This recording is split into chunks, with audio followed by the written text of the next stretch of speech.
Hello, this is the podcast for Week 8's Methodology for Social Science, Applied Sociology. And this week we're going to have a look at sociology of religion. I was going to include sociology of advertising in this, but I got onto a bit of a roll. Sociology of religion is my pet hobby horse. Well, religion in general, sociology or otherwise, is my pet hobby horse. And so we'll do advertising next week and dieting the week after that, so everyone will get their topic covered. Now, I'm hoping that even though only one group out of the class is doing religion, the people in the other groups will hopefully listen to the rest of this and find it interesting, hopefully. And even though it doesn't directly relate to what you're doing in your interview assignment, nonetheless, you might find it useful for dissertations and various other subjects. So, fingers crossed on that one. We'll look a little at content analysis as well as we go along. So, starting with some general ideas on the sociology of religion.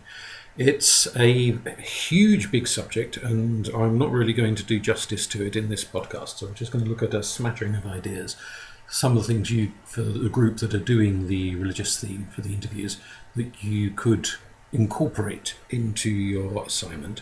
You don't have to include all of these ideas, obviously, otherwise you're going to have a pretty overrun on your word count, but include those themes and theories that seem relevant to your interpretation of the set of interviews you're looking at. Now, when sociologists are studying religion, they don't tend to get into this question of truth with a capital T.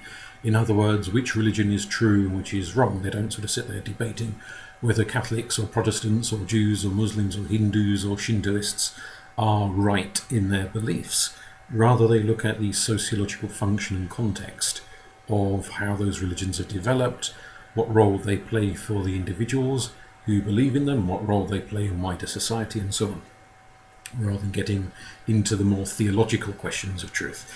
And so when it comes to doing your interview write-ups, your reports, if you can avoid getting into theology and the rightness or wrongness of the beliefs of the people you have interviewed, and just focus on the sociological context, that will be of preference and will get you a higher grade. So if we start with functionalists, there are a number of different functionalists who've spoken on religion, as well as all sorts of other matters, obviously. One of the questions they ask, which comes in the three parts you've got listed there on the screen, is what is the function, what is the purpose of religion? Now, a theologian might well argue that the purpose of religion is to connect the worshipper to the truth of God, or gods, if we're looking at the polytheist religions. But that's a theological approach and not one that sociologists would necessarily consider worth addressing.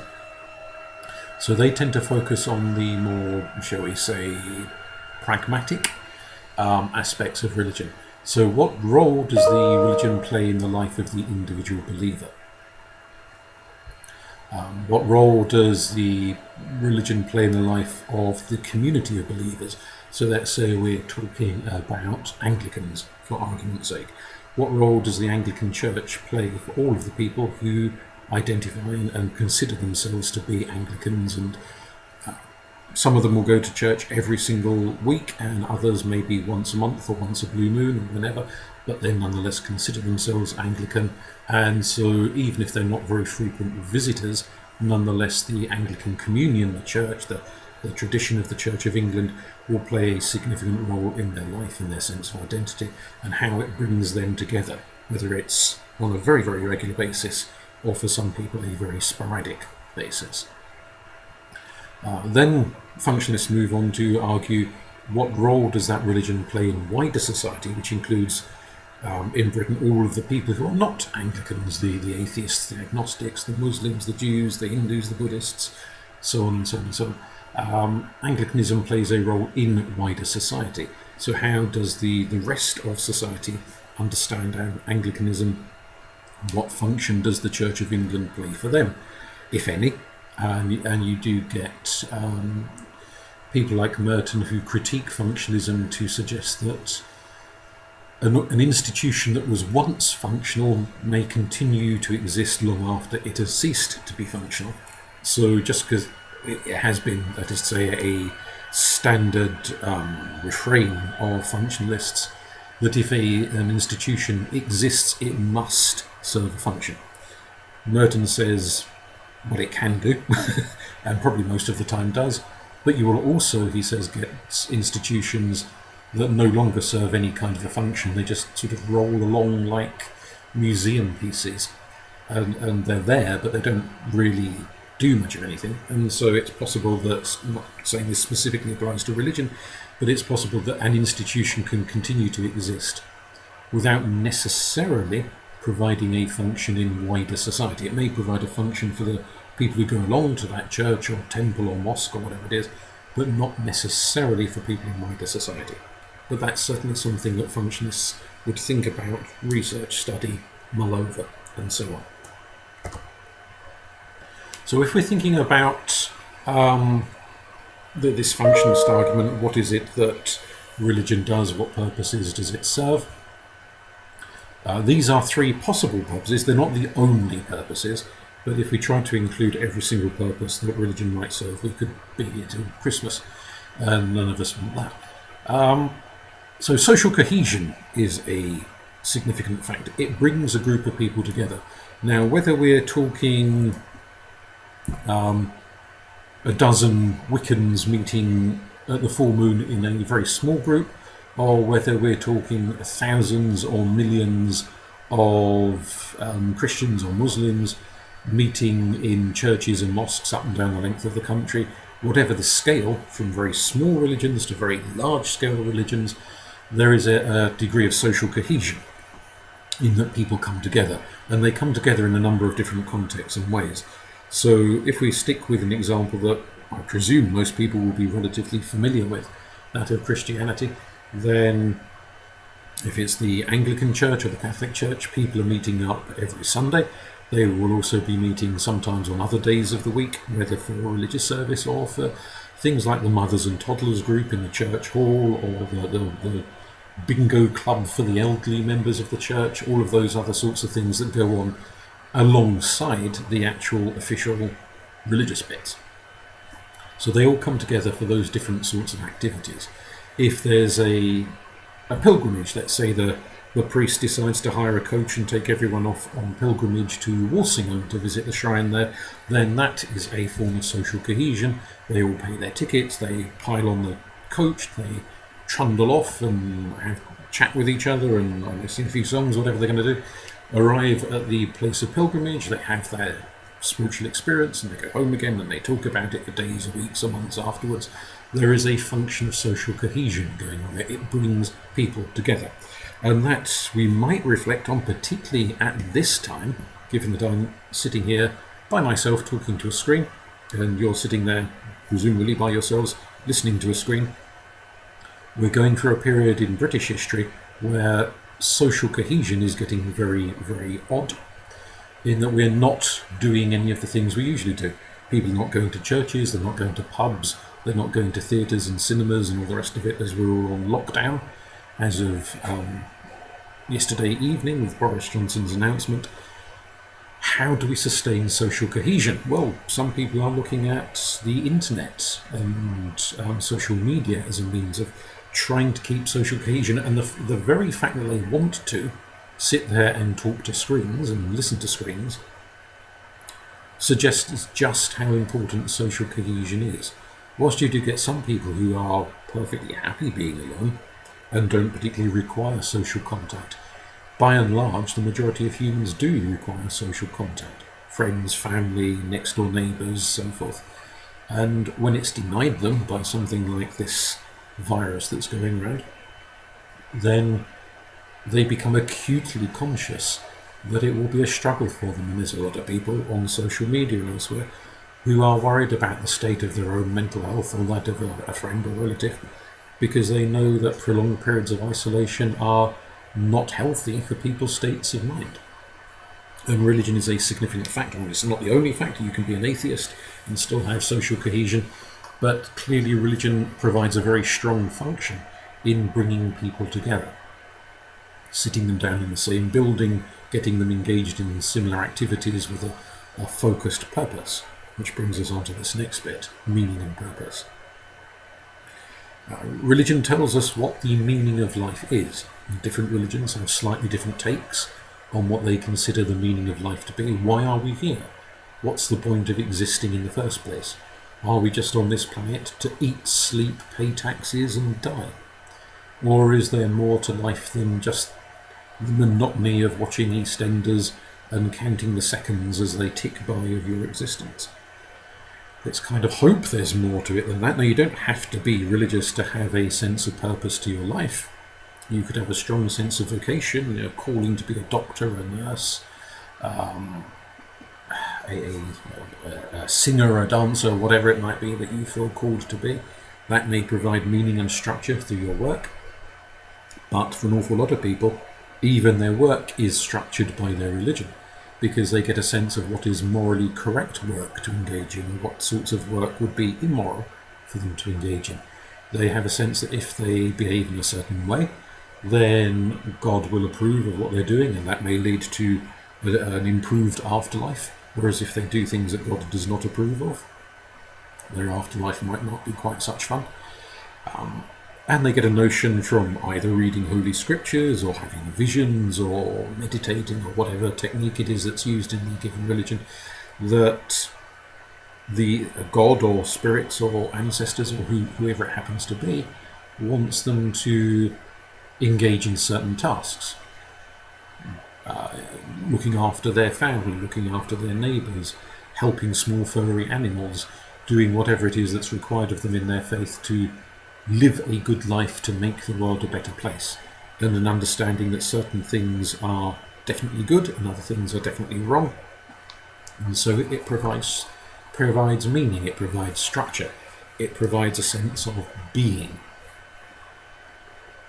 And that's hugely significant, and there's various studies showing that people with a strong sense of meaning to their life tend to have better mental health than those who feel life is pointless and meaningless, and it doesn't matter a damn what they do from one minute to the next. Now, those of a slightly more cynical nature can often view religion as a form of social control, and it's very easy to see this in a highly negative fashion. So anyone who may be, whether because they're an atheist or just they've had a bad experience of religion, might well see priesthoods as corrupt and jaded and sort of lording it over their minions whilst they're draped in silks and gold and rubies, ordering people about, telling them what they can do, what they can't do. It would be and is for many people very easy to see religion in a highly negative light, as a form of dominating, controlling, manipulating the masses. It's the attitude many sociologists have taken. However, just to flag this up, it's quite possible to see social control as a desirable and positive thing. And again, today is maybe a really good example of this, because one of the reasons that the Prime Minister cracked down last night with this lockdown is because, having told people that they need to keep distance from one another to avoid the spread of infection, we then see on the TV news shows thousands of people turning up to the seaside and going to all sorts of big events and just totally ignoring the guidelines on keeping safe and keeping healthy. And so in order to keep people healthy and slow down infection and avoid the elderly and the ill dying in large numbers from unwanted infections, the Prime Minister has had to exert his social control to say, if you won't do this willingly, I order you to do this, and empower the police to ask you awkward questions and grab hold of your collar if you are flouting these previously voluntary guidelines. Clearly there are situations in which people left to their own devices will behave in a very risky, dangerous, somewhat silly fashion. And so having some element of social control, whether that's a Prime Minister or the Pope or an Archbishop or the Chief Rabbi or the Archdruid or whoever on earth it might be, who can turn around and say, "Oi, you lot, stop doing that." Sometimes that's a very good thing. So it's not always about tyranny and sitting on gold thrones and silk robes. Sometimes it's about trying to direct large numbers of people for their own greater safety and good. So social control can be positive as well as negative. And it's certainly a function of religion that people will often turn to their clergy, their religious leaders, for some sense of guidance and moral direction. What should we do? How should we do it? When should we do it? And there will be things like, for example, the Islamic call to prayer 5 times a day, where somebody goes up a tower and sings out, and people ought to know, all right, it's that time of day, we ought to get down to the mosque in 5 minutes. And that is a form, if you like, of social control. It's directing people quite overtly where to go and what to do when they get there. So religion performs all of those functions. It does, as I say, perform other functions as well. But from a sociologist's point of view, these functions are relatively straightforward to study and understand, whereas things like the more theological arguments and ideas in religion are a little bit too abstract for sociologists to necessarily deal with. Now, defining a religion is not an easy, straightforward thing to do, and I could happily talk to you about this for hours, but be rest assured I won't. We'll try and keep it to the sociological. How do we define a religion? It's not always clear-cut. Now, we do know that there are lots of world religions. We've been talking about them for millennia. There's Hinduism and Buddhism and Shintoism and Taoism and Christianity and Judaism and Islam and 101 other things. We're aware that they are all religions. But what about, let's say, the Jedi faith, which was started as a bit of a joke, but is it a joke for everyone? Is it possible that there are people out there who really like Star Wars and watching Obi-Wan Kenobi swishing his lightsaber either around, and for them is the Jedi religion a real religion rather than a jokey thing? What about Satanism? Is that a religion? Or is it anti-religion? What about, let's say, the personality cult that has developed around the Kim Jong family in North Korea, who for several generations now have been worshipped almost like they were gods, and to whom supernatural abilities are attributed by the Communist Party of that country? Is that kind of, although it's officially an atheist country, is the sort of devotion the great leader of North Korea receives equivalent to a religion? For some people, football is almost like a religion. You know, they're there every Sunday chanting and praying. Their team wins and getting very emotional and very excitable, and they wear their special colours that they put on, their scarves and whatnot when they go down. Is that like a religion? So there are these grey areas where there are certain things that definitely are religion because they tell you they're religion, and then there are other things where it's open to debate. Is it actually a religion by default? Is it a joke religion or a real religion? How do we understand these concepts and ideas? So sociologists and theologians have come up with various different traits, different factors to suggest, well, a religion ought to have X, Y, and Z if it's to be a religion. And there are varying different competing theorists and notions on this. If it's something that really interests you, you could branch out of sociology and look into theology, and a chap called Ninian Smart, who came up with a list of 7 key features of religion. I'm not mentioning those in detail here because it is theology rather than sociology. So coming back to sociology, these are some of the features suggested by sociologists as common to most, if not every single religion. So a belief in concepts, notions, ideas that are difficult to objectively prove. So it requires an act of faith. Now, in the room I'm sitting in my house, I can look out the window and I can see an apple tree growing in my garden. I know that apple tree is there because I planted it, I've touched it, I've eaten the apples off it. It is not an act of faith that there is an apple tree there.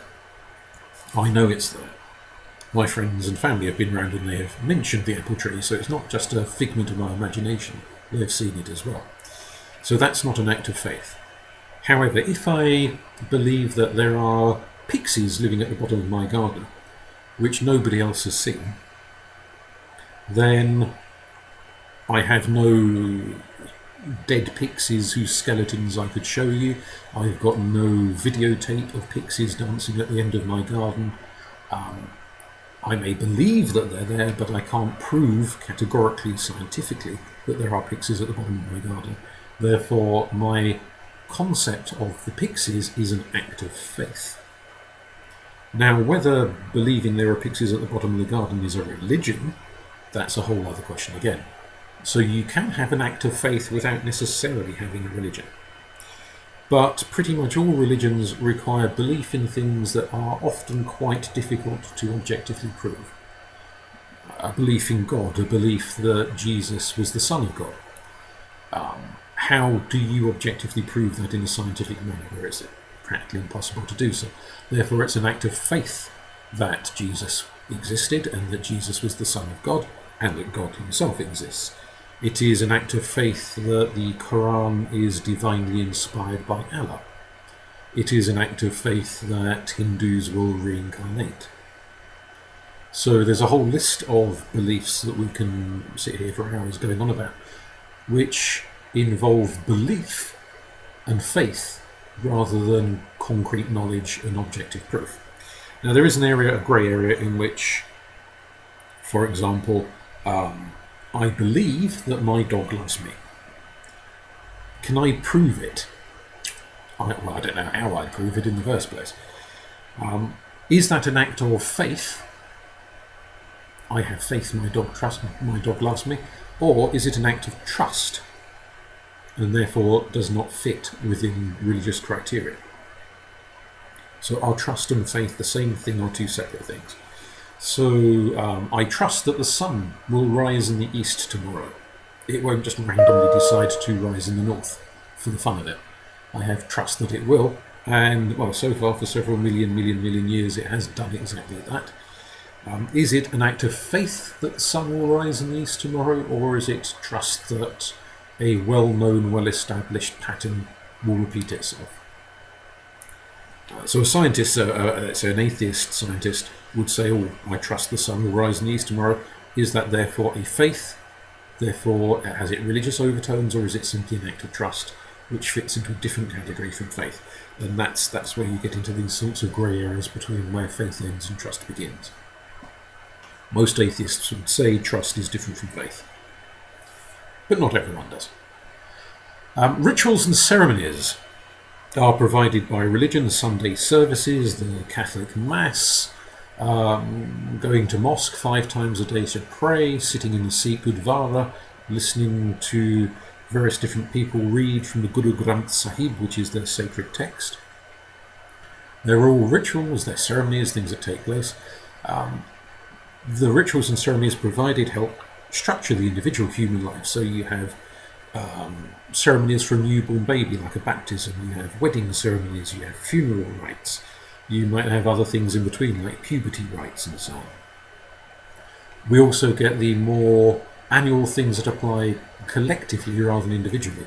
So there might be rituals that are performed at the start of winter or the start of summer, rituals centered around the summer solstice or the spring equinox, around the harvest festival or the sowing season for farmers. So things that happen within nature that there is a religious ceremony based around. All of these help provide structure, provide habitus, that the French sociologist Bourdieu spoke about, and we'll mention him again as we go on. There are clearly other things in life that provide a degree of ceremony. So when you graduate, there will be a ceremony. We'll all sit in the cathedral and we'll all dress in our best Harry Potter robes, and there will be a ceremony. Is that a religion? Well, not really, even though it is in a cathedral. So there is a sort of a hint of religion about it, but it's not clearly, being a student is not like joining a church, it's not like being a member of a religion, even though there are ceremonies involved in being a student or being a member of staff. But obviously I've attended way more graduation ceremonies than you have. or will, unless you become a TG yourself in the future. So there are events with ceremonies, like the ceremony at the opening of Parliament. That's a ceremony, but that doesn't make politics religion, necessarily. So ceremony by itself isn't automatically definitive of religion, but it's clearly a key event in religion. Pretty much all religions have a set of ethical guidelines, moral standards, whether it's the Ten Commandments or the precepts of the Buddha or whatever it might be, a set of guidelines on this is how to live a moral, decent, upstanding life. And it does have to be said, many people have noted this, they all tend to be fairly much the same. There are some room for disagreement. Some religions insist on vegetarianism, for example, whereas other religions are laid back about what you do or don't eat. Some religions it's immoral to eat pork. In other religions they couldn't care less if you ate pork. So there is areas of dispute and change, but generally speaking the notions of being kind and caring and looking after your friends and your family and your next door neighbours and all that sort of stuff tends to be fairly consistent across religions. And you can be completely non-religious and have a strong ethical guideline. So again, these are not exclusive features of religion, but sociologists would argue when you've got several of these categories, several of these boxes ticked off, what defines a religion is the fact that it ticks lots of these boxes rather than only just one or two of these sorts of boxes that get ticked off. And certainly if we were to look at a philosopher like Yuval Harari, then he would point out that lots of things like politics involve beliefs in very abstract notions that are hard to prove. Things like justice and fairness and equality are very vague notions. They're not concrete things like the apple tree in my garden. They're nebulous concepts. So does that make politics stray into the realm of religion? Well, Harari says not really, but it's worth flagging up that lots of people have nebulous beliefs and things. That brings us into looking at Durkheim, who, as you will instantly know, was the German sociologist, or one of several German sociologists. He was interested in the study of religion as well, and talked about the difference between the sacred and the profane. So when he said that religion is the study of the sacred, the holy, and each religion will have its own definition of what constitutes sacred or holy. So it may be certain places, certain objects, certain acts. For example, in Islam, the Quran itself, the copy of the book, the holy book that someone's gone and purchased from Waterstones or wherever it is they purchased it from, that book is in itself holy and must be treated with reverence. So you can't just sling it on a shelf. It has to be treated with reverence. Likewise, the Torah, the Jewish holy book, if a copy is destroyed, let's say you spill a cup of tea all over it or your cat pees on it or something like that, then the book is no longer usable, you can't just sling it in the bin.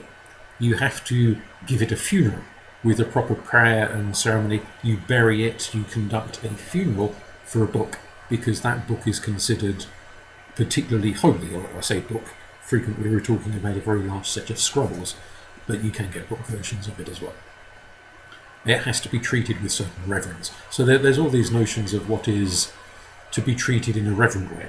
Contrasted against the holy, you also have the profane, which is anything that is not holy. Now, the profane can be understood in two terms. One is simply the ordinary, the humdrum, the everyday. And another is things that are wicked, naughty, forbidden. So the humdrum category is by far the larger one. Just the stuff that's not particularly holy, is just ordinary, everyday, doesn't particularly count for anything.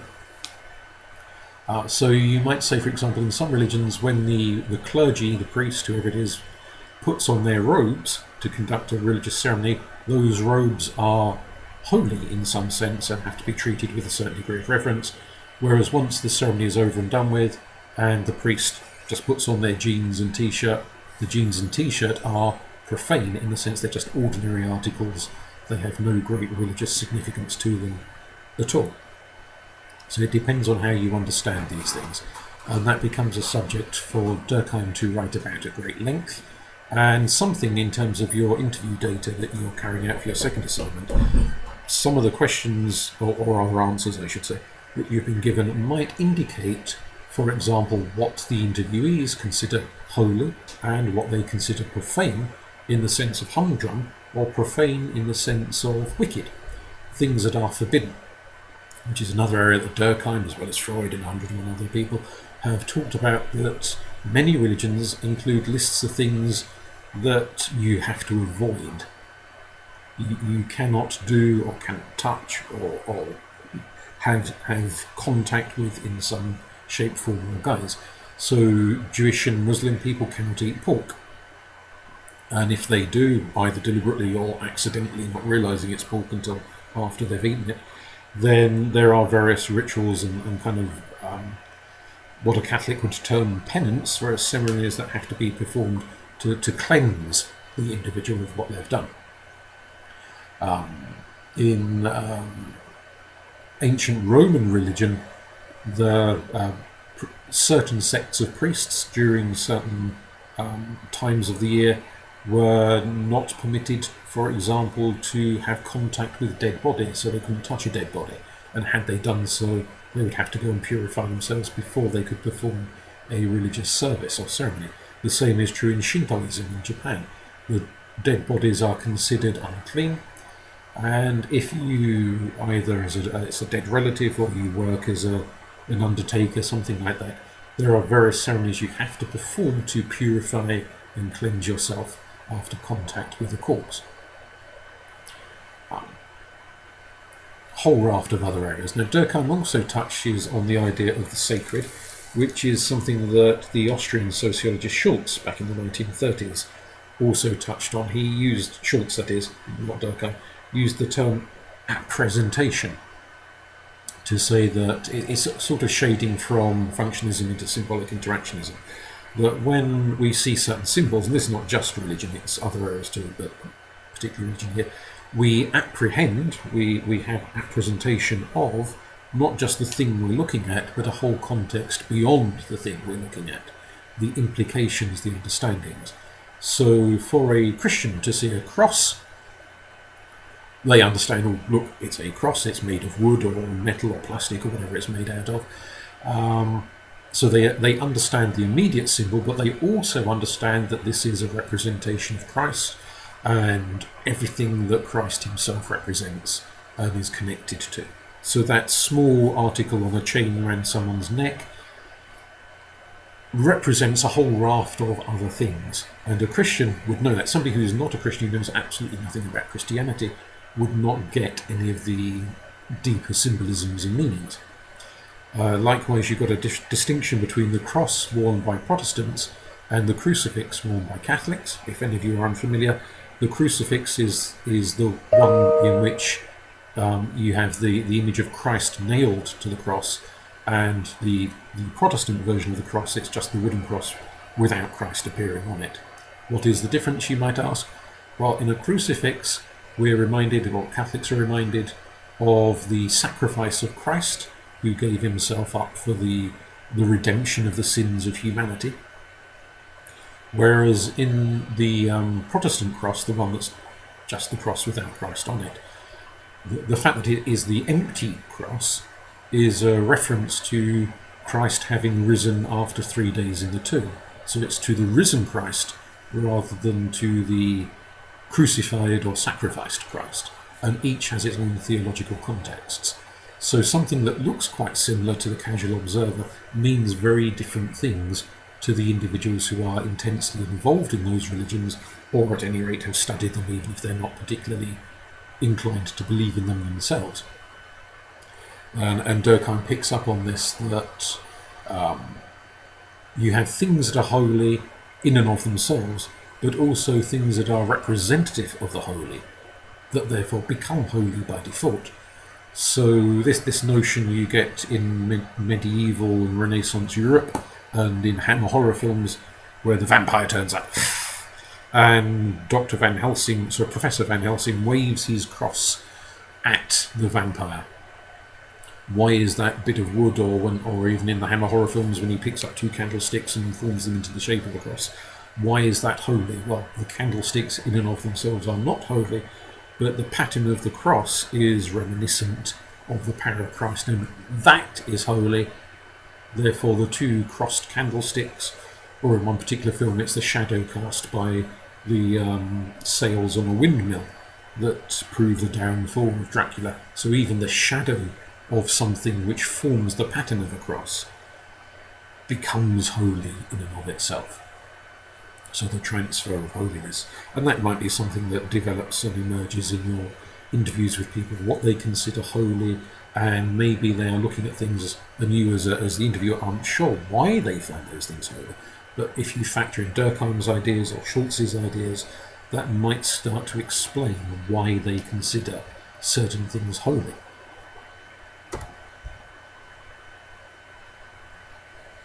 Social functions of religion we've touched on a little bit. We can certainly understand the functionality of a religious community in sustaining a community over generations. So the photograph you've got there, where what looks like a couple of teenage girls, I suppose they might be a little bit older, but anyway, young women and what I would guess is a middle-aged man there, the priest. The crossing the age gap is a function of religion. It sustains a community because religions last more than one lifetime. Well, occasionally you get a weird religion that lasts 5 minutes and then is never heard of again. But by and large, religions last more than one lifetime. They may last many hundreds, many thousands of lifetimes. Hinduism has lasted thousands of lifetimes. And so it provides continuity in a community from generation to generation to generation, that what you do now is essentially the same as what your great-great-great-great-great-grandmother did back in the day. The same faith, the same rituals, the same ceremonies, the same daily structures, the same understandings, often the same buildings. There are cathedrals that are hundreds and hundreds and hundreds of years old, and let alone places like Stonehenge, which are thousands of years old. So there are buildings that have been centres of worship for very, very long times, and have a sense of continuity about them. And so it provides social stability. And education. Once upon a time, the churches and mosques and so forth were responsible for teaching reading and writing and mathematics and basic educational skills before the state took on board the control of education and secularised it. The word indoctrination you have on the screen there, many people take that in a very scathing, negative way, almost to mean brainwashing. But simply it means to teach doctrine, to teach a set of ethics. A doctrine is a set of ethics, a set of guidelines. So to indoctrinate is to teach a set of guidelines and ethics to a person. Not necessarily a person younger than you, they could be any age, but you're teaching it to them.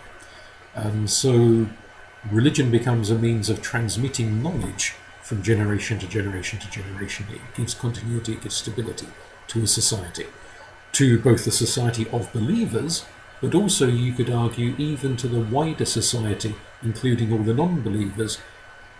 It provides some sense of stability. So even if you're an atheist or a Hindu or a Buddhist or whatever you might be, Christmas happens, Easter happens. You get days off work. What you do with those days off work, of course, is entirely down to you, but you know there is this pattern of structure provided within a mostly Christian society, which has an impact on all of the non-Christian members of that society. Some of them may enjoy their time off work, some of them might go along with the present dying and all the rest of it, quite a lot of people do, regardless of what they do or don't believe. So even if they're not in church on Christmas Day, nonetheless they'll go along with a lot of the trappings of Christmas.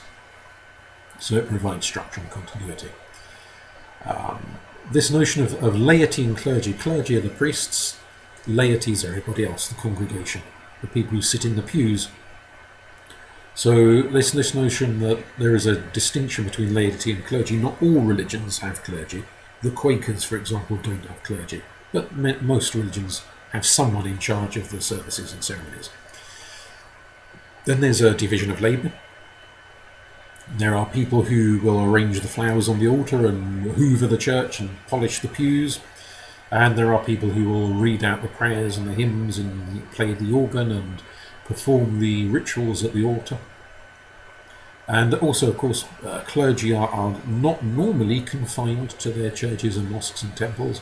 They will normally have an active role in the community, be out visiting the sick, the elderly, the infirm, the bedridden, going out doing the sort of, I suppose, what we might loosely class as social work type behaviours to support the needy, the pastoral functions to help those in need of help. And that there's all of that takes place. Was with the jobs like digging ditches and laying roads and running hospitals and staffing the libraries, all of that tends to be done by the laity, whilst the clergy in some religions are focused on sacred matters, holy matters. There are religions where the clergy also have day jobs because they're only part-time clergy in effect, or they're unpaid clergy, so they have to earn their money doing something else as well as volunteering within the religious organisations. Slightly different focus there. Times of threat, for example, right at this very moment, when people are threatened with illness and infection and for some people potentially death, then religion can be a great solace, a great comfort. It may not be able to invent a cure, but it can be there to feed the hungry, to look after the sick and needy, to sit by their bedsides, provide them with emotional support and comfort. On a grimmer note, tend to the funerals when the worst happens. They may pray for a cure, but obviously people in laboratories are the ones finding it. However, without religious support, there'd be a real struggle in terms of the social needs, the moral support needs, the comfort needs for a community to continue on without any kind of religious element to provide that support. So that's the sort of wider social functions that are provided. And again, there may be some elements of this may be mentioned in the interviews and worth flagging up perhaps. Foucault talks about the language of faith and regimes of truth, which we've gone on and on about in class several times, but just in case you've forgotten, a regime of truth is an understanding, a version of truth as to how the world works. And there are different regimes of truth. There's a scientific regime, various political regimes, communist, capitalist, etc. There are all sorts of religious regimes of truth, Buddhist and Hindu and Christian and Jewish and so forth, and others, which we could sit here and go on and on about if we had more time, but we don't. So these different regimes of truth each seek to establish a sense of power in the world, that their regime should be the one that is respected and adhered to and followed. Foucault himself didn't care which one was actually true with a capital T. He just saw this as essentially power struggles between rival groups. So a slightly cynical view of the situation. Where it gets perhaps slightly more interesting in terms of your interview is that each regime will have its own language, its own what Wittgenstein referred to as language games, its own ways of using language, of framing things, specialist terms that would mean nothing to anyone outside that regime of truth. So if you've heard two scientists talking about scientific issues, you might find that you only understand one word in five because they're using all sorts of terms and jargon and concepts that go straight over your head. Or if it's two computer programmers talking away about computer programming, half of it goes in one ear and out the other if you're not a computer programmer. Even at a slightly looser level, let's say you've got two Star Trek enthusiasts or two Doctor Who enthusiasts, they might be throwing around words, phrases, terms, names of aliens and planets and things like that, which if you are not a fan of that particular show, you wouldn't understand what the hell they're on about half the time. There's all sorts of ways in which a regime of truth will have its own words and phrases, and so it may be the case that the people you've interviewed have used words and phrases and concepts which possibly you didn't understand and you might have to look up in a dictionary or ask them about.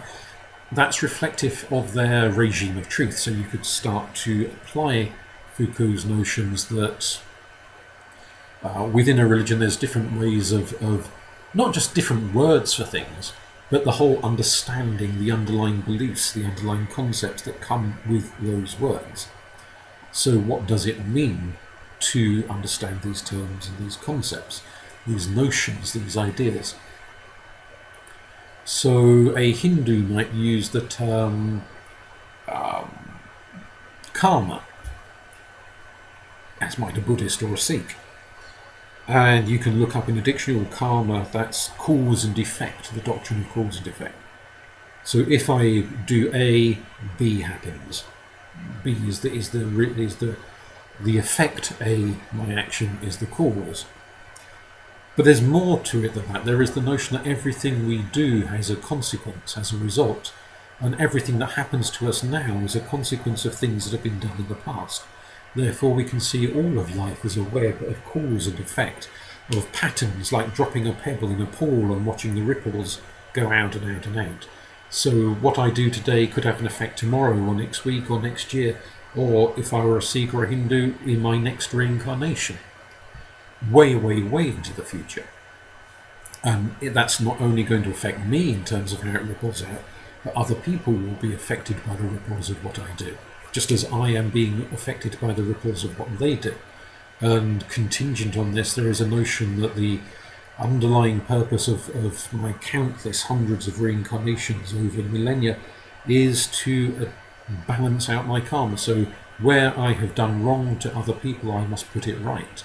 I must atone or make recompense for what I have done wrong. I must reach a stage where I am without karma. I am without causing harm to other people, causing misfortune, where my actions bring benefit rather than harm. And so one word contains a whole sermon's worth of concepts and notions to it.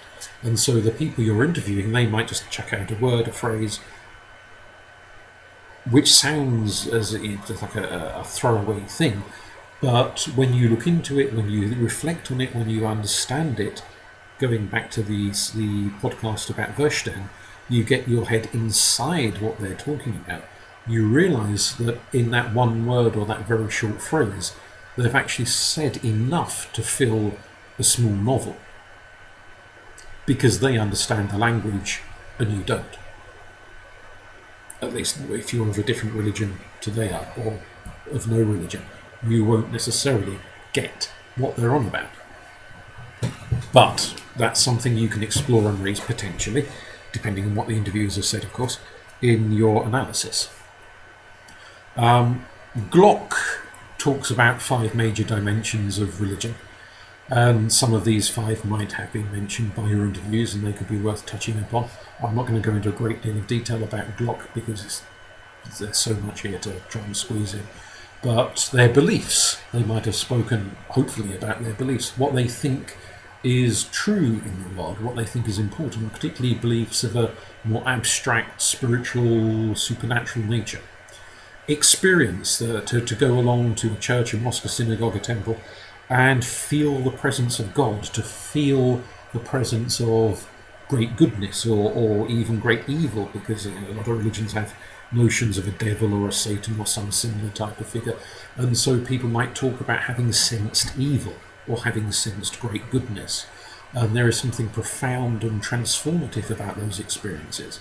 So they're not just saying, oh, we sat in church and the sermon was really boring and I fell asleep, which is an experience. They might be saying, I had this amazing experience, this wonderful, I felt this spiritual presence, this sense of awe, this sense of wonder, and it changed my life. They're talking about something way beyond just singing a hymn. They're talking about something far deeper, far more transformative. And that obviously does slide towards the realm of psychology more than sociology, but those experiences can be shared with other people. You get hundreds of people who claim to have experienced a vision of the Virgin Mary at the same time. So it's not just one person having an experience, it's a mass experience, which brings us somewhat into the realms of sociology. Practice is what a person does Do they pray once a day, twice a day, 5 times a day, once a month?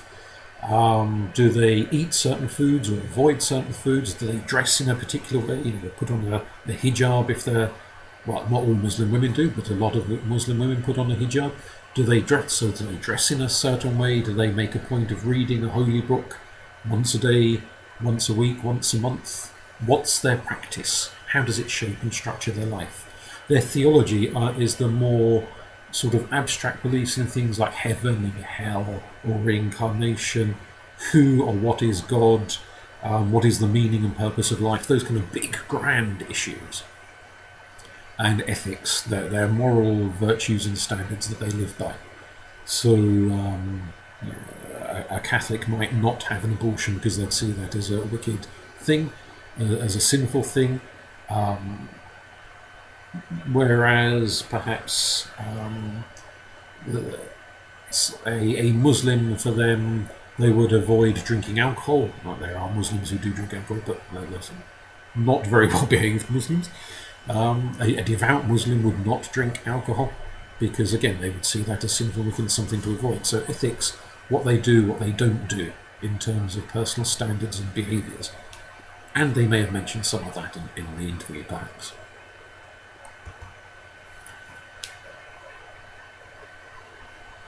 Now we have this notion of extrinsic and intrinsic religiosity. Extrinsic are the benefits, and there is a suggestion from some sociologists that perhaps some people at least get involved in religion more for the extrinsic than the intrinsic. So if you're lonely, for example, you go along to a church or a synagogue or whatever type of holy place and participate in the ceremonies. And usually once the service is over, people socialise. They don't just rush out the door and go back to their lives. They'll hang around, they'll chat. You start to make friends. A great many religious institutions, particularly those with buildings, property, will often have things like the mothers and toddlers groups, the pensioner groups, the youth clubs, all that sort of stuff.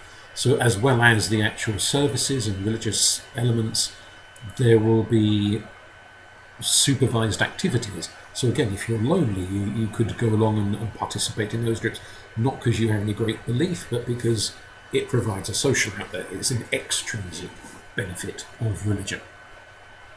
Bordeaux speaks about daily habitus, how patterns shape our lives, where we get so used to a thing that it provides structure. Every Sunday I do this, every Friday I do that. When I get up in the morning, I say a prayer. When I go to bed at night, I say a prayer. When I have a spare 10 minutes sitting on the train, I might get out my Bible or Quran or my Rig Veda and have a read of a passage and think about it. I'll do this, I'll do that. It structures, it shapes, it forms life. It gives harmony to life. And if you've ever seen someone with a very chaotic, disordered life, often when it comes to people with drug addictions, particularly certain substances, we talk about chaotic drug users, people whose lives are in complete mayhem, they don't know what they're doing from one day to the next. That's a very horrible way to live, with or without the drugs. To be in a state of constant mayhem is not pleasant. As humans, we like routine. Children like routines. Adults like routines. Obviously there are fun routines and there are boring, horrible routines, but routine in and of itself is a potentially beneficial factor in life. And then there's all the networking aspects. You go along to a religious community, you're unemployed, and you mention that to somebody and they say, oh, well, we've got a job coming up in our shop or our company, our factory, whatever it is, because they want to be helpful to other members of their own religion. Doesn't guarantee you get the job, of course, but you potentially start networking and start getting help. Or let's say you are very elderly and frail, or you're whatever age, but you're very unwell, and you say, well, my garden, the grass is 6 foot tall and full of weeds, I'm just too unwell to go and mow the grass. And somebody in your religious community goes, oh, well, never mind, love, I'll come round and push a mower for you, I'll give you a bit of a hand with that. And so, because again they want to be helpful to another member of their own religious community, they'll come by and help out. So there could be all sorts of extrinsic benefits to being in a religion, and again, your interviews might have mentioned some of those. The intrinsic, internal benefits are there regardless of whether or not you get all of that other extrinsic stuff. So having that faith that life is worth living, that there are greater goodnesses to be had in the future, that hard times can be ploughed through and good times achieved, that God or gods, if you're a polytheist, are watching over you, helping you, guiding you, benefiting you. A notion as to what lies beyond the grave, rather than it all being a kind of big unknown. All sorts of elements in which having faith in something might make your life better. That said, there are occasions, and this again might apply to your interviewees, where if you're a member of a very unpopular faith, by which I mean unpopular in wider society, then actually belonging to that religion might deprive you of extrinsic benefits, might go against you. Still get the intrinsic, but the extrinsic might go against you. So if you are a Jewish person in Nazi Germany in the 30s and 40s, having your Jewish faith would have excluded you from all sorts of social circles, would have put you at risk of physical violence, would have meant you might lose jobs rather than gain jobs, and put you in a very marginalised position. So anyone who is of a religion that the wider society regards in a very grim light for whatever reason, actually their religion can tell against them extrinsically, but that doesn't necessarily mean they'll give it up. In fact, for a lot of people, they'll hold on to it even more dearly, because it becomes almost an element of martyrdom in a sense, that the more somebody tries to stop you doing a thing, the more you want to start doing it. Human nature. So some of those you might factor into your interviews.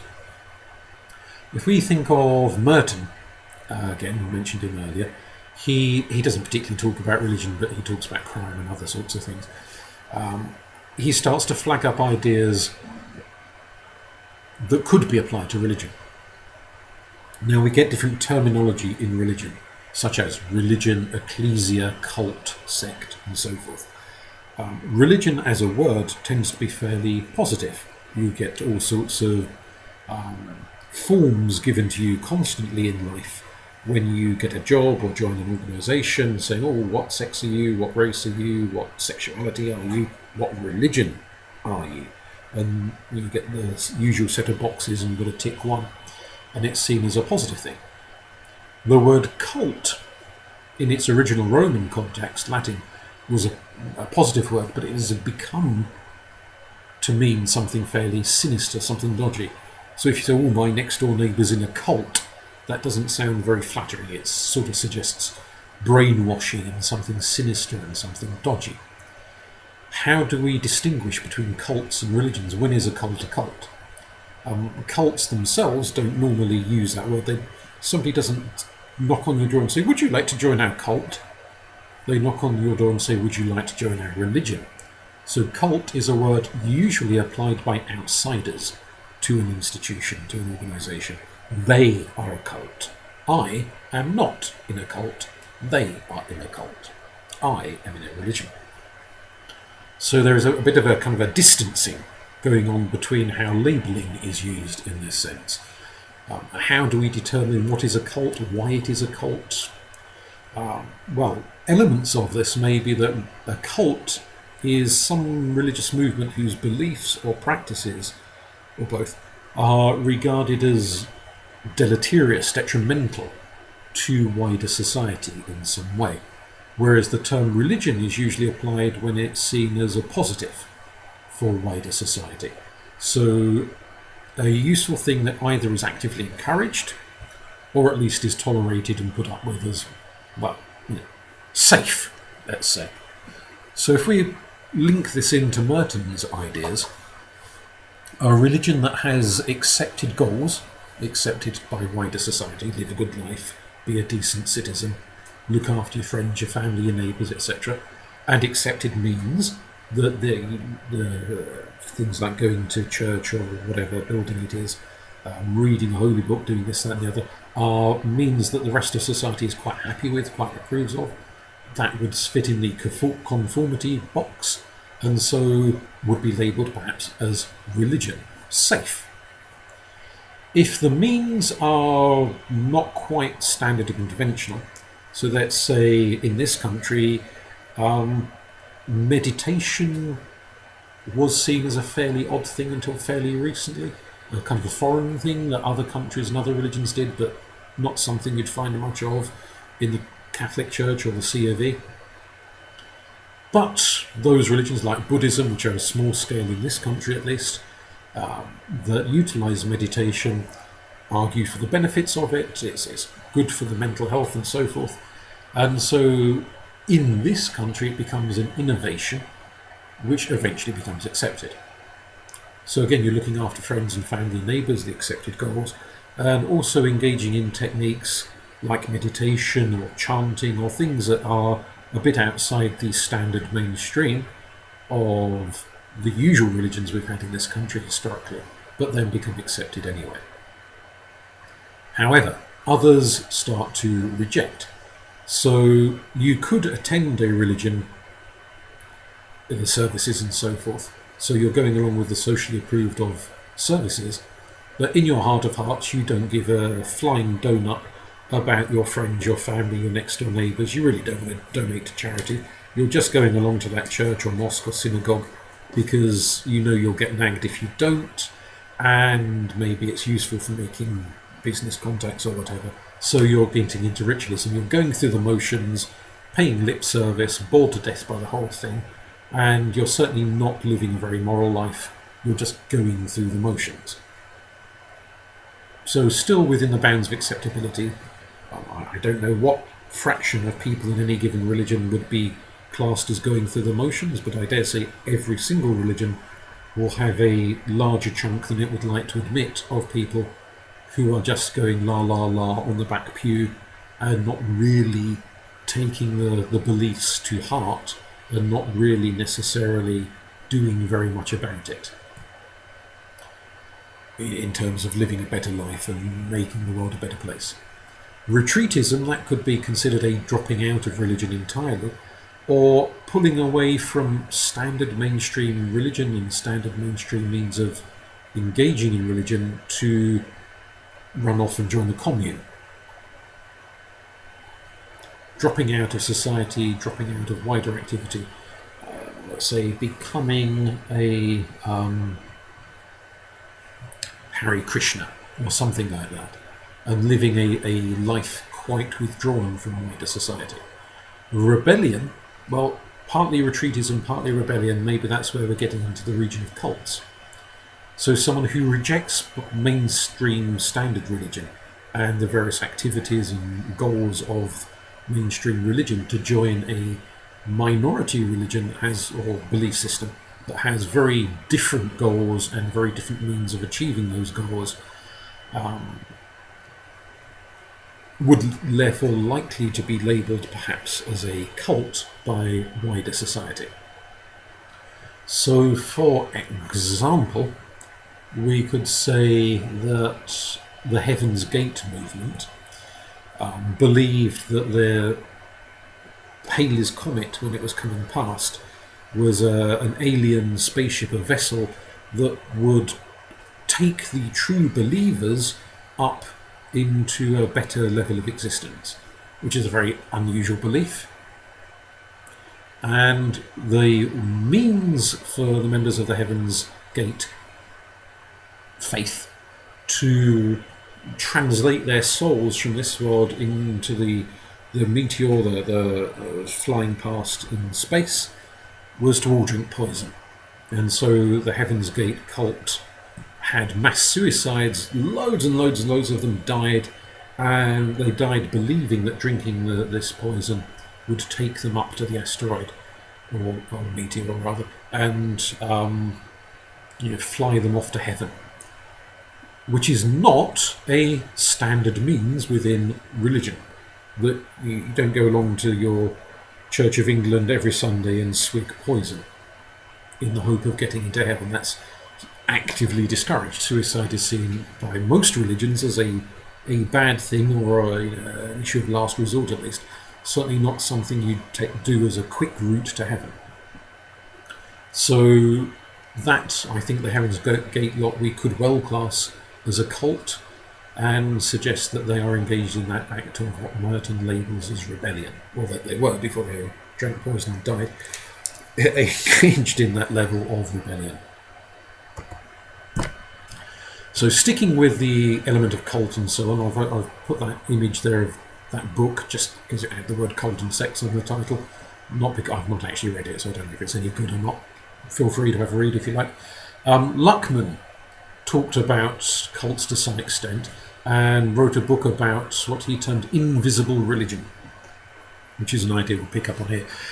Now he says that the spread and pace of modernism, which you'll all remember from your first year where you were doing a module on modernism, led to a lot of changes in society, and one of those changes in society was that religion, pre-modernism, had been very much about bonding whole communities together, because by and large you had religious homogeneity in communities, which in plain English means that 500 years ago everyone in a village or a town, and almost everyone in a city, would have been of the same religion.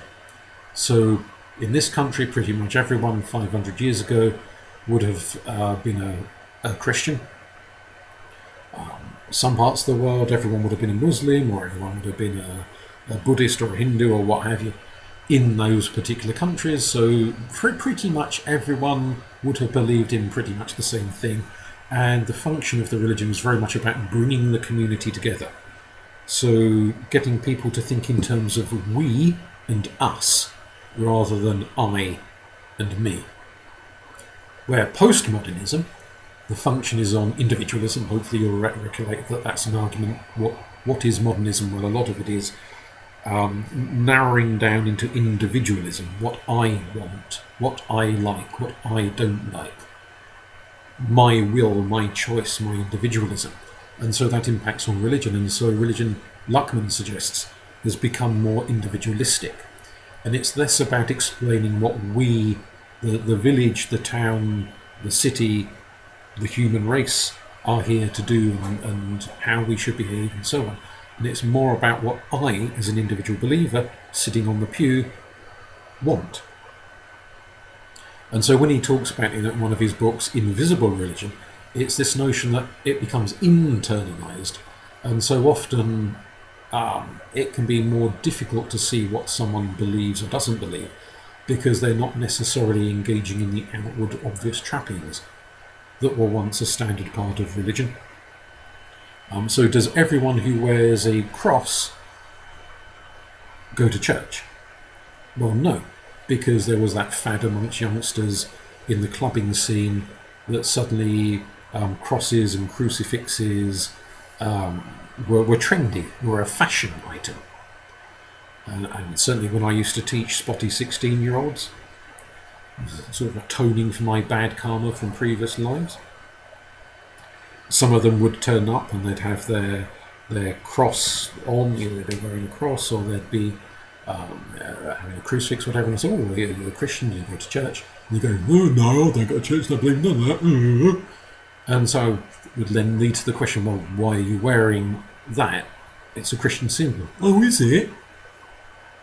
And after I'd finished smacking my head off a brick wall a few times, you realise that for some people it's a fashion item, and they haven't really got a clue what the symbolic context is. If you want to think of symbolic interactionism, that's gone in one brain cell and straight out the other without touching the sides. It's as I say, fashion. It means nothing beyond that to some people. And so you can't necessarily tell someone's faith by looking at them, because they could be wearing symbols in a non-religious context, or they're just not wearing symbols at all. And they're opting out of that, and it's a push towards secularization. Luckman says modern society is not as secularized as a great many sociologists think it is, or indeed even wish it was, that rather religion has undergone a change. And part of that change is this individualism thing. And it's a sort of, I suppose, what these days we would call a consumer element to religion. People dip in and out of it, and religion becomes almost like a product that's purchased. We'll say more about that in a little while. So this sort of individualistic element, this loss of religion, is also in a sense a loss of community, because the community function of religion 500 years ago has shunted into a focus on the individual and what the individual wants. Not necessarily a good thing from Luckman's point of view, and not just Luckman. Quite a few people are concerned that it leads to a sort of breakdown in society and is not being replaced by a positive bonding agent in society. So there is nothing new to step into the void, creating where religion in some places dwindles and other places doesn't. But this shift to individualism, sticking with the spotty teenagers from my own personal experience. When we were discussing religion, I was discussing religion with them in years past. A lot of them said, well, I'm not religious, I don't believe in that, or rubbish. And a few further questions, you often find that the vast majority of them believed in ghosts, believed in aliens, believed in all manner of things.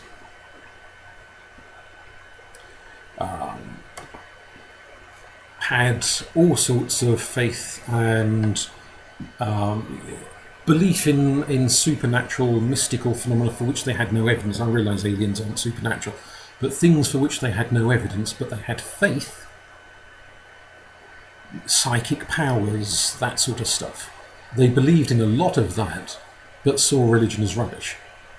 So that kind of goes with Luckman's argument that the collective identity of religion may have faded somewhat, but that doesn't mean people have all become terribly rationalist, terribly logical, terribly atheist, because a great many people, and admittedly this is going back to the 60s with Luckman, but I don't think it's any different now, a great many people believe in a raft of supernatural notions and concepts which are really part of the realm of religion, even if they themselves don't consider themselves to be religious.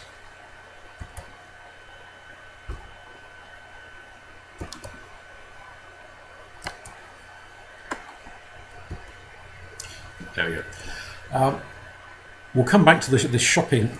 Oops, sorry, wrong button. The shopping element in a second.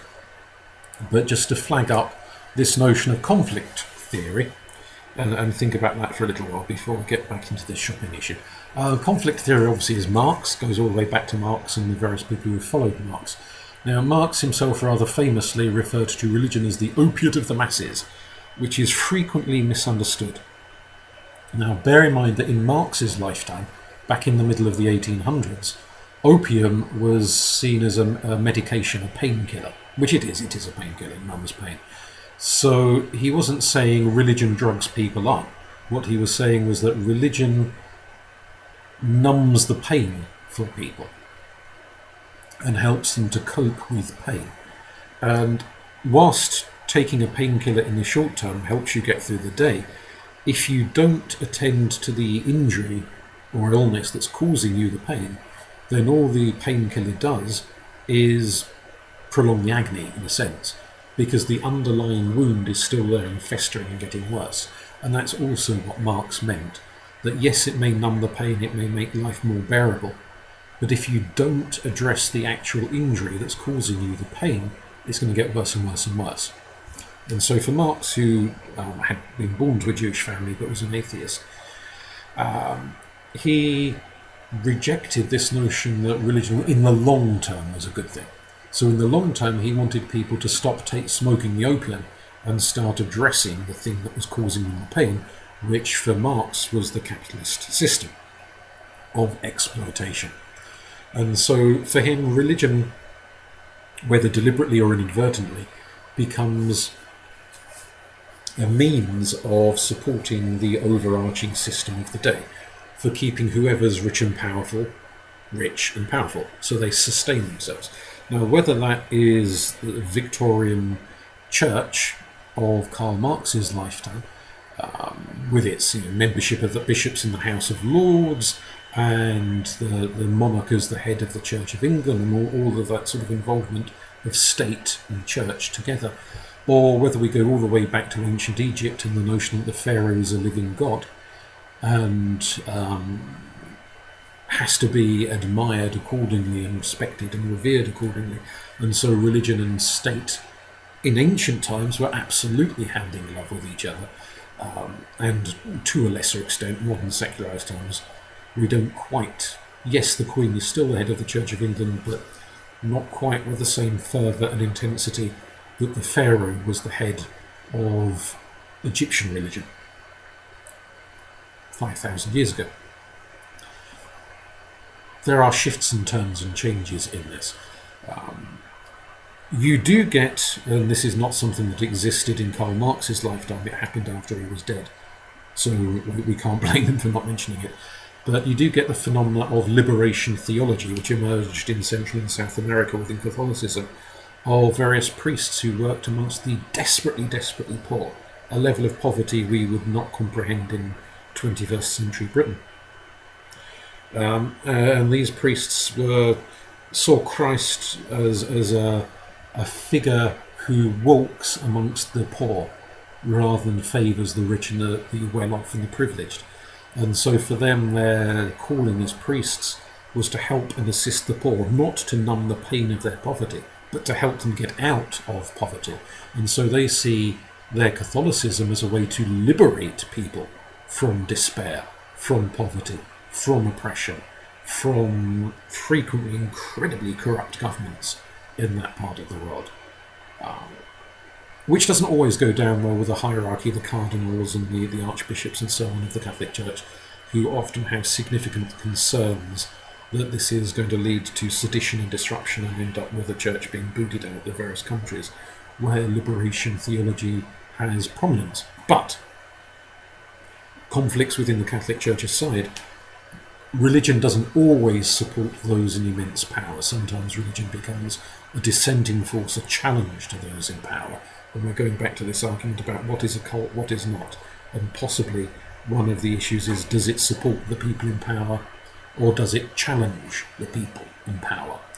And that could be people in power in the secular sense, prime ministers and presidents and kings and queens, but it could also be the people in power within the religion. So, for example, liberation theology is a movement within Catholicism that often challenges as much the cardinals and bishops and the Pope as it does the presidents and the prime ministers of secular society. So it can be both within and outside of religion itself. Weber wrote his book, The Protestant Ethic and the Spirit of Capitalism, which we've mentioned quite a few times in the past, arguing that modern investment capitalism is almost a product, well, I didn't say almost, he said it full on is a product of Protestantism and the work ethic within Protestantism. But we have touched on that quite a few times in the past. If you want me to revisit that, do so, and I'll do a separate podcast about that. But hopefully you'll remember the stuff we've said about it in previous lectures. Which brings us to the end of this bit on content analysis, on religion. I'll mull over a few things later on, but we'll move into content analysis for now. So we've gone on and on about content analysis a fair bit, so this is just adding a little bit more. So content analysis, we've said in the past, is about focusing on the manifest or substantive, i.e. what is overtly there in a document. Be that document the transcript of an interview, or be it something like a newspaper, a book, a government white paper, or whatever else it is you might be looking at. But you can also look at things like form. So substantive or manifest is what is actually said, the actual words in the document. Form, and this is something that doesn't really apply to a transcript, it applies to things like newspapers and novels and government published documents, that sort of thing, looks at the layout, the shape, the style, the way in which that written document is presented to the readers. So, for example, if you want to do some further research on this, you could look at Schreier and their works. if we're looking at, and we have looked at in previous classes, adverts for different things. So you've got an advert in, say, a newspaper, and the substantive element, the manifest element, is the actual words in the advert, what it's saying to the potential customer. But the form are things like what fonts are used. Are some words much bigger, in a much bigger typeface than other words? What photos do they use? What's the layout of the imagery? What colours are being used in the advert? The style, the shape, just the way the advert works visually to draw your eyes to certain things and away from other elements. How the advert works to focus the reader in. So that's looking at the form, and you can do a content analysis of form as well as of the content of the substantive or manifest elements of a written document. Part of doing that is to develop a unit of analysis, and the various people you've got on the bottom of the screen there, Kulikan and Volleman and so on, again, they are people you might want to look up and research. Some of them have work online, others it will be more a case of the libraries, which I understand are now shut, unfortunately, but there we are. Access what you can online. If you've got another member of the class who already has one of these books, they could perhaps upload relevant passages or type out relevant passages and email them around to other people, something like that, try and help each other out. But anyway, units of analysis. What are you going to start coding? What are you highlighting? What are you picking up on? What are you noting? You've got to decide that. The bits that you are noting, that you are picking up on, these are your units of analysis. And you as the researcher have to decide what they are, and in your methodology state and justify why you have gone for what you have gone as things that you are counting up and noting for. So to give you because it's a little bit airy-fairy, so to give you a practical example of this, let's say you've decided you want to watch some TV shows and note and record levels and styles of violence to see. You're looking to analyse violence in TV shows. So you'd have to start by defining a unit of analysis when it comes to violence. So what are the units of violence that you're going to be analysing? In other words, how are you going to constitute what is violence and what is not violence in a TV show? So is one character pushing another character an act of violence or not? Is a slap in the face or whatever other part of the body an act of violence? Is a punch, is shooting at someone an act of violence? What if they miss? So is a gunshot that misses not violent, or is a gunshot that hits the target is definitely violent? And certainly if someone's just been shot, that doesn't seem fairly obviously violent. But again, you'd have to make that judgment decision. If you're watching the A-Team and there are 1,000 bullets flying left, right and centre and not one single person gets hit by them, is that an act of violence? The Tom and Jerry picture you got there, are you only going to go for actual kind of human beings on screen engaging in violence? What about cartoons? Is cartoon violence worth your noting down as a unit of analysis? Are you going to ignore it? Are you going to put it in a separate category? What if you've got, let's say, a program in which a man kicks a dog? Is that an act of violence that you want to note? Or will you only note it if it's one human kicking another human? What if it's a dog biting a cat? Is that an issue of violence that you would note as a unit of analysis? Or would you say you only want to concentrate on the human-centred units of analysis? Would you distinguish, for example, between real-life violence that you might see in a news broadcast where someone is actually being punched or is actually being shot, and fictional violence in a film where it's all actors and stuntmen and stuntwomen and pretend bullets and so on? Would you draw a distinction between the two when it comes to your coding of the programs you're watching?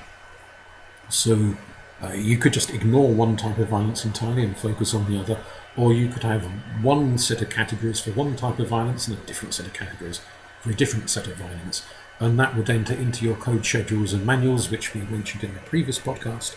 So if you can't quite remember what they look like, go and replay the previous podcast and you'll see that. So you're making these decisions. This could impact on your dissertation if you want to use content analysis. Well, not necessarily, your dissertation might be about runners, it could be about any subject under the sun. But you would have to decide what it is that you are going to be counting up and measuring. And then explain how you've come to that. The explanation is referred to as an operational definition. So for the purposes of this research, the operational definition of violence, or whatever it is X, Y, and Z.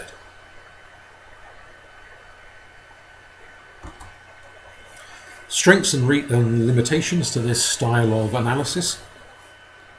If you're engaging in content analysis, just counting all these things up, you can get through a ton of data quite quickly, and make your generalizations of theory from that. You don't have to talk to any other human beings or interview them or have participants or subjects. So if you're a bit antisocial, that might be an advantage. Or maybe the types of people you want to talk to are inaccessible, therefore you find a way round that by looking at documents those types of people have created and then analysing the documents rather than directly talking to the people in question. Respondent effects, hopefully you'll remember, is that people have their own biases and hang-ups which can intervene with your engagement with them in interview and so on, so it avoids all of that.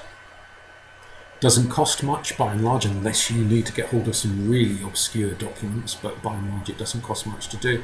It's all straightforward, it's easy to replicate, you can tell readers what your research sources and documents have been, they can go and get them themselves, they could read them through and see the same things that you saw, and it can be something you do over time. So example, the first piece of coursework where you've got a whole week in which to look at a week's worth of newspapers, you could do something where you're looking at a month's worth or a year's worth or a decade's worth of information of documents on some particular topic or theme or another. On the downside, you've got the lack of impact on individuals. So this is something we mentioned last week when we were doing the coding schedules and so on, that whilst you can count up the crimes mentioned in the newspapers, what you don't know is how the people who read the newspapers feel about it. Or if we're going for TV violence and Tom and Jerry and all the rest of it, we might know how often Tom and Jerry hit each other on the head with mallets, but we don't know how people viewing Tom and Jerry feel about that. So you don't get the impact assessment with this style of content analysis. Mentioned that there could potentially be some documents you'd really like to read but are nigh on impossible to get hold of.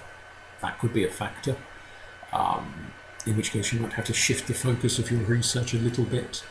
And obviously anything that's happened that no one has written about you can't study. So going back to the first assignment, if a murder took place but no newspaper knows about it, so it hasn't been reported in any of the newspapers, you can't count it up on your grid because it's not there, it's not written about. It's happened, but no one's written about it. Incomplete documents, it could be that you're looking at something that's partially written or is part of a series and the series hasn't been finished yet. That's possible. Being susceptible to coder bias, obviously that if you decide I'm going to ignore cartoon violence and only focus on human-to-human violence, then some other researcher might say, well, that's a bit biased. I think you should include cartoon violence because children watching cartoon violence are shaped and influenced by it just as much as adults watching human-to-human violence in films. So there is the possibility that somebody might think you're biased because you've decided to have this type of unit of analysis rather than that type of unit of analysis.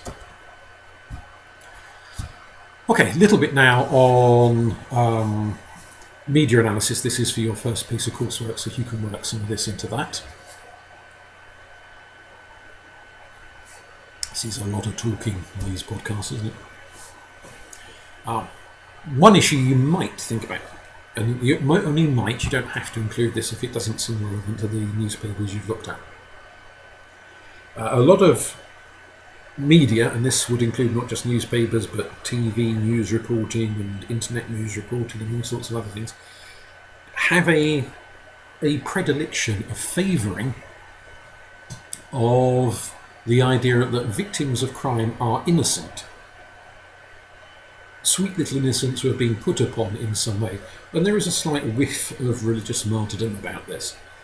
How do we understand this notion? How does this play out? Well, Christie says that it's what Christie terms as victim status. And that is impacted by the usual old demographics that sociologists fixate on, class and race and gender and all the rest of it. That some social classes, some races, some genders and so on are more likely to be portrayed as innocent victims than others are, down to the bias of the media or the journalist, the editor, whoever it is that's doing the reporting at the time. And that's something you might want to think about when you look at your papers. In terms of how they describe crimes, are they portraying innocent victims or guilty victims? So an innocent victim, or legitimate if you prefer, a child who's a victim of a crime, a little old lady who's been fleeced out of her life savings, some very pretty, attractive teenager who's gone missing or been abducted, is likely to make a lot of headlines. If it's some kid with a face like the back end of a bus, they're much less likely to make headlines. And it has been noted, I don't know so much about this country, but certainly reports I've read from American sociologists, that if a child is pretty and white and blonde, they're way more likely, and they vanish or they disappear, they're kidnapped or whatever, they're way more likely to get a ton of media attention than a black child or a Hispanic child or an East Asian child will get attention. Or even a white child who's not pretty and blonde will get attention.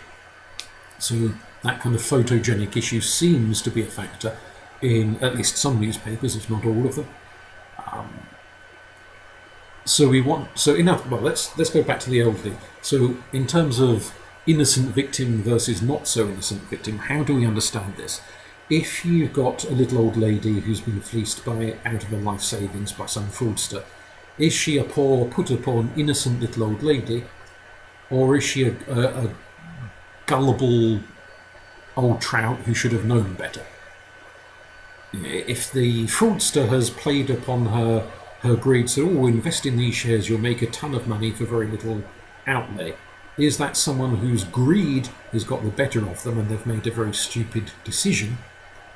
Or are they some poor innocent put upon who's been taken advantage of? So how do we contextualise that? How do we understand that? Illegitimate victims, where you've got things like drug users and young men and so on there. So, for example, if a little old lady gets beaten up in the streets, and there's a photo of her in the paper with huge bruises and cuts and whatnot, almost everyone would feel sympathetic towards that and see it as a terrible thing that she didn't deserve to be beaten up and so forth. If a 20-year-old heroin addict gets beaten up by their dealer because they hadn't paid their drug bill, would we see a photo of them in the paper covered in cuts and bruises? And even if we did, would we feel sympathetic, or would we say, well, a lot of readers would they say, oh, well, that's a junkie, they deserve it, and what do you expect if you live that kind of a life? Would they get sort of short shrift from journalists and readers, or would they get sympathy from journalists and readers? One might be seen as innocent, the other might be seen as somehow deserving of what has happened to them. If we're thinking violence, street violence is predominantly young men attacking other young men. So almost all street violence, by a long chalk, is against male victims.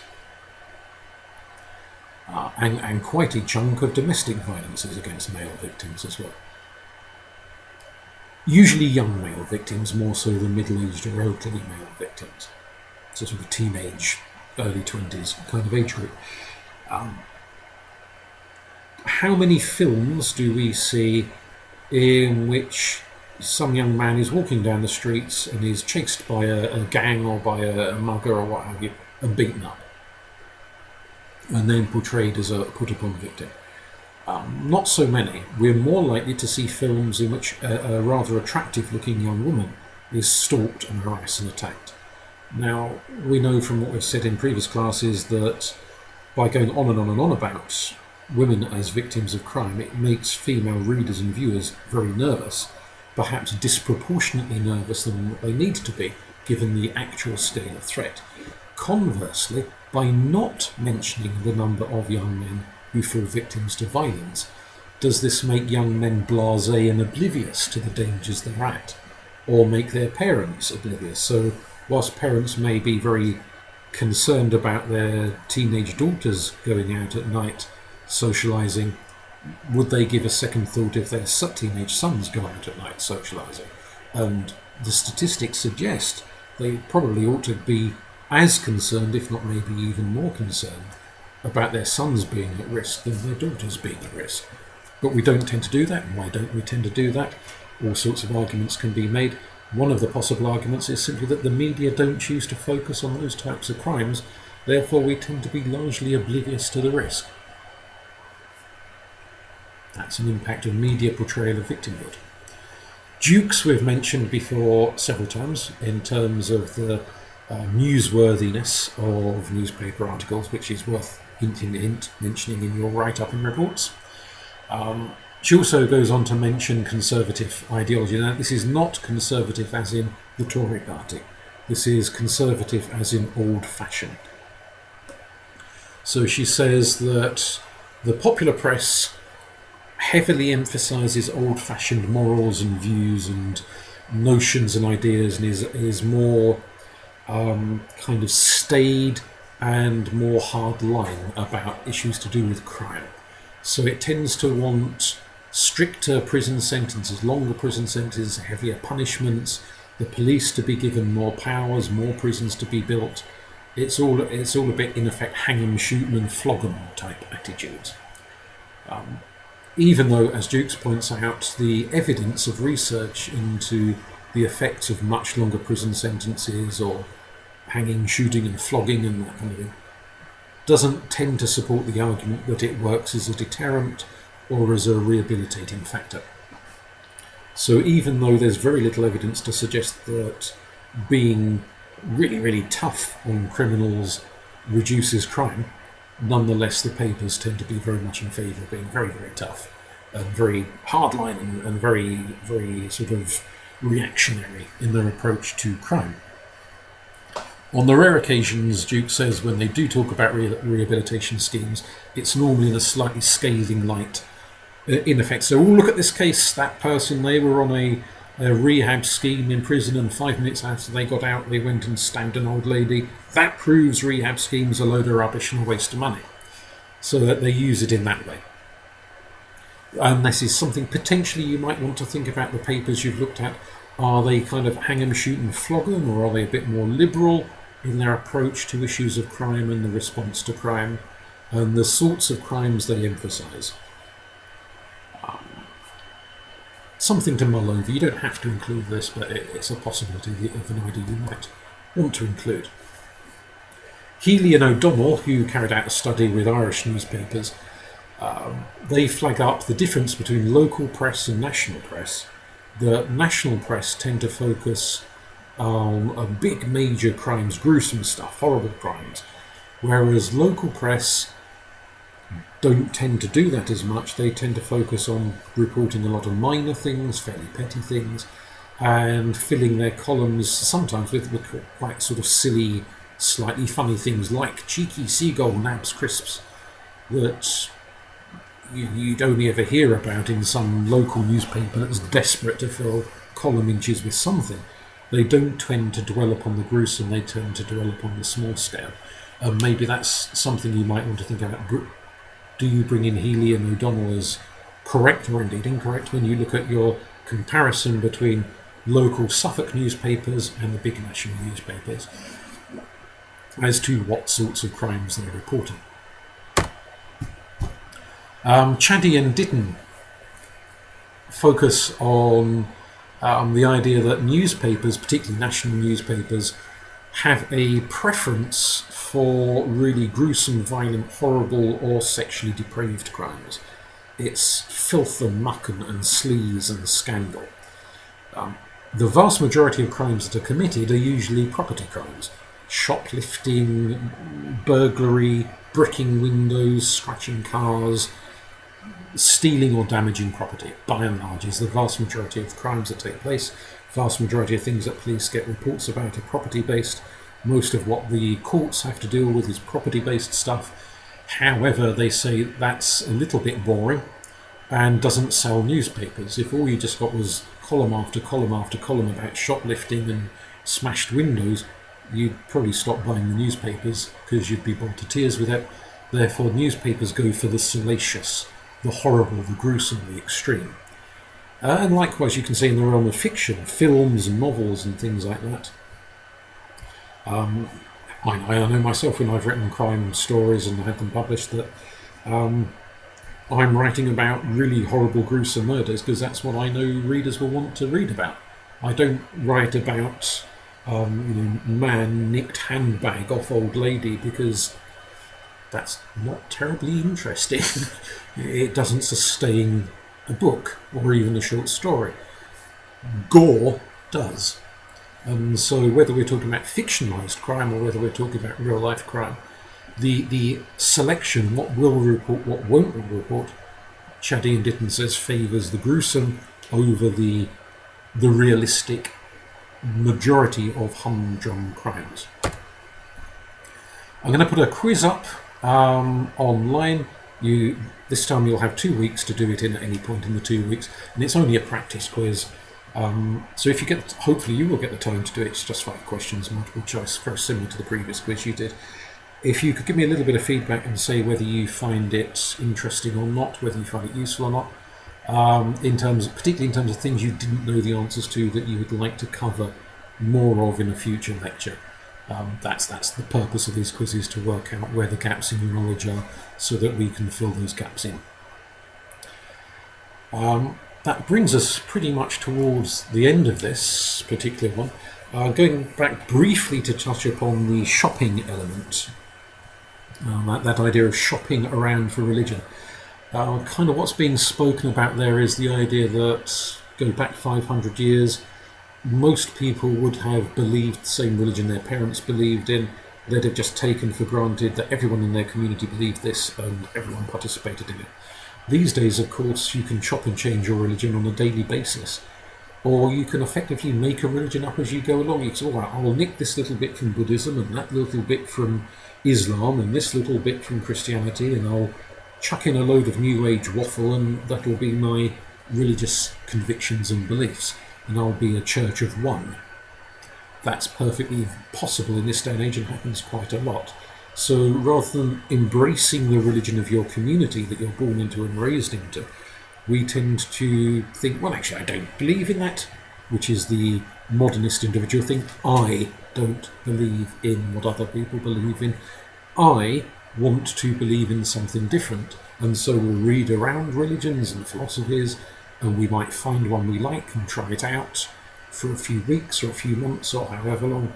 And either we really like it and we stick with it, or we think after a while, oh, actually I don't like this one either, I'll go and try another one now. And it's almost like going into a shop and trying on different shirts or different jumpers until you find the one you like, the one that fits you. And it's about the religion fitting you, the individual, not about you fitting into community, a community defined by a religious set of beliefs, that we all share beliefs and we all fit in together. So it's this shift from pre-modernism, the collective nature of religion, to postmodernism, this very individualistic nature of religion.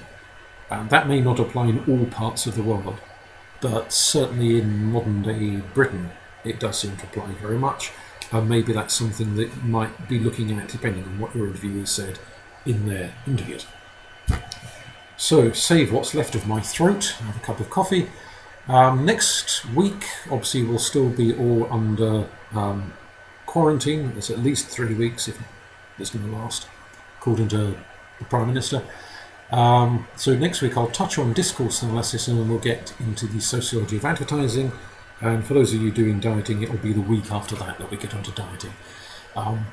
It seems likely that we're going to have to put back the hand-in dates for various bits of work, but nothing's been confirmed for definite yet. I will let you know once it is confirmed. Okay, take care.